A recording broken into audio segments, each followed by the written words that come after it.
Hi there, good morning. It's Drake here, and I'm up here on Dartmoor. It's a bit of a cool start to the day, and I thought I would show you one of the other ways of transplanting seedlings. And these are looking at plants which are a bit bigger, a bit meatier than the smaller seedlings that we may have looked at so far. So, what I'm going to dive into are some of the bean family. And right here, I've got some French dwarf beans. And it would be the same whether you use French dwarf beans. I've just potted on some runner beans as well in exactly the same way. When I start them off in these smaller packs. And I usually put one or two seeds in a pack. But once they've got to this point, and I just wanted to show you here because I was talking about cotyledons the other day, and they're the first kind of seed leaf, if you like, that comes up. And what you want to do before transplanting is wait for the true leaves to come along. Now, these are all true leaves. And if you see at the base here, or halfway down, are some kind of withered looking yellowy leaves.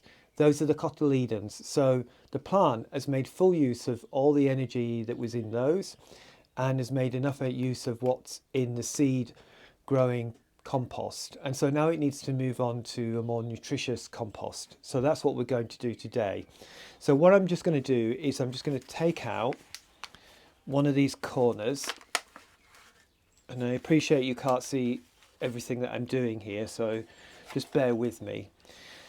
So I've taken that out, and as you can see, there's the little plant, and its roots are very well established, but you've got two plants, so we need to break them apart. And beans are actually, I say this, I'll probably find myself in a bit of a tricky situation here, but usually they fall apart quite easily. So we're just crumbling off some of the soil there, which makes it just a little bit easier to break them apart. And then you slowly feel into it and feel when is that not quite there yet. Perhaps loosen a few of the roots underneath, and it's starting to come apart now. Bit of a shake, bit more of a shake, bit more of a shake, and there we go. Finally, they fall apart. So now we've got our two plants here. So I'm moving them onto a much larger pot right now, and I'm just going to put some compost in there. So I'm doing the same thing that I did with some plants the other day. So I half fill the pot, if you can see that. I half fill it, and then I firm that half filled area down. And then with the new plant, what I'm wanting to do, and before I put it in there, if you take notice, there's the line of the soil that the seed was growing in, and that's roughly the height of the soil that I want it to be at when it's transplanted. So what I'm going to do is I'm going to lay it down in here, get the roots nicely in, and that's roughly the height. I think it might be tricky for you to see that, but it's roughly the height that I want. And again, they're splaying the roots, so the roots are not like this, but like this. So let's do that, and then just top that up with a bit more compost. And there we go, give it a bit of shake, and then you firm around the edges. A bit more of a shake. Oh, there's a little bit of a orange tip butterfly wing in there. One must have sadly perished in the greenhouse at some point. So there we go. So there's your freshly potted up plant. Now you notice I didn't water that before putting it in, and I think because these are much larger and more established seedlings, I'm not so worried about them crumpling over or getting lost in the when you add the water to compost.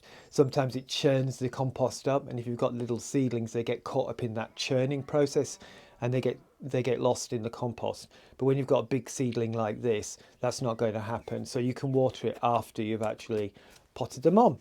So that's your beans. And I also just wanted to have a quick look at tomatoes.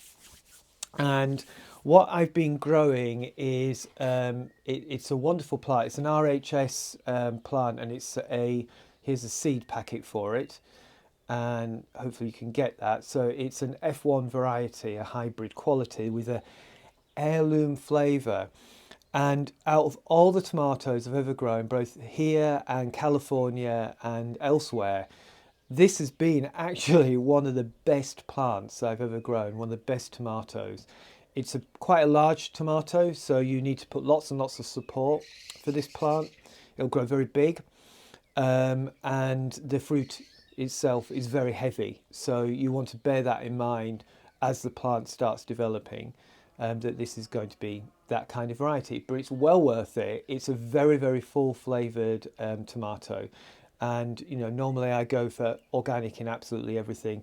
This one isn't an organic one, but I allow myself a little bit of leeway in this when it comes to a really lovely flavoured tomato. So here it is. And if you can see, again, I'm not sure with this light whether you can, but you might just be able to see, like here, there's an indicator that this is ready to pot on. The roots are just starting to poke through. And now these are going to be destined for big, large 5 litre pots. I was just looking to see if I had one here. I don't. 5 litre pots. And but what I'm going to do is I'm just going to move this on a little bit. I have moved some straight onto a 5 litre pot, and you can do that.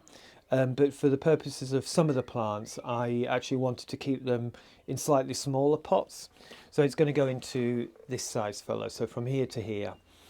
And with these, all you need to do is look at what you've got here, the height of the soil level, which is just below the rim here, this rim that sticks out here. So the soil level in the pot is here. That's the depth. When you look at this, what you want to do is you want to marry them up. And by doing that, you lost me for a minute, by doing that, you can see how much compost you need to put at the bottom, which is about 3 centimetres of compost at the bottom. So that's what I'm just going to do. I'm going to fill that up with 3 centimetres of compost. This compost is quite damp because I've been watering plants in the compost bay for a while, so it's all looking very good. And just slightly firm that down, and then take the plant, and you want to kind of always, with these bigger plants, use your fingers as tools. So allow your fingers to slide in there to the base of the plant. Then when you come to tip it and slowly push the top, it will release easily, and you're holding the plant securely. And there you go, those wonderful roots which are starting to get going there, just absolutely glorious. And they are hungry roots, hungry roots.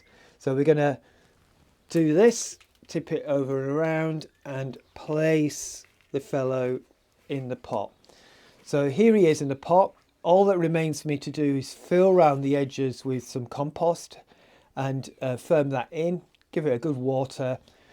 And the tomato is good for about another 2 or 3 weeks, I would say, before I needed to either pot it on or start even thinking about giving it a little bit of feed.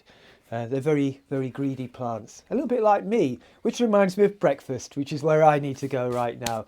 So thank you very much for spending the morning with me again today. And I hope you have a really fantastic day. And yeah, speak to you soon. Bye-bye.